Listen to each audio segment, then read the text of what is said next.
इतके जवळचे संबंध माझे. 1999 साली मी निवडून आलो. 2 महिन्यात मला त्यांनी मंत्री केलं. 2-3 महिन्यात. त्या 2 मंत्री होते जिल्ह्याच्या आमच्या, बाबासाहेब कुपेकर आणि दिग्विजय खानविलकर. मला तिसरा मंत्री केला. 9 वेळा मंत्रिपदाची शपथ घेतली. दादा म्हणायचे की माझी शपथ झाली की साहेब तुमची शपथ होणारच. 9 वेळा, 6 वेळा मी निवडून आलो. 1999 साली पर्यंतपासून 9 वेळा मी मंत्री झालो. यावेळा ते मला सोडून गेले. मी त्यांच्या मुठ्यात मला शांती अर्पण करतो.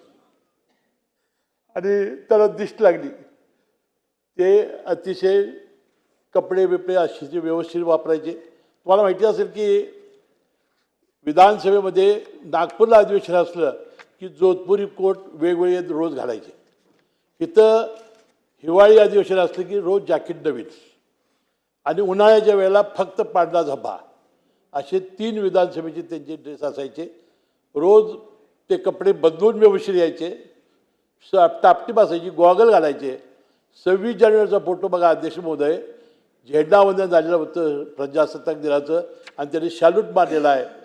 आणि ते केस त्यांना कमी आली की एक दिवस एक आमदारांनी त्यांनी हेअर ट्रान्सप्लांट केलं होतं. त्याला म्हटले त्याला बोलव. त्यांनी बोलवलं आणि सांगितलं कुठे केलं? ते म्हटलं मी दुबईला केलं. मी म्हटलं दादा तुम्ही काय करत नाही? केस असले तरी मी देखणं आहे का नाही? आणि खरोखर ते बघा 26 जानेवारीचा फोटो, मला वाटतं ती परमेश्वर दिसत लागली.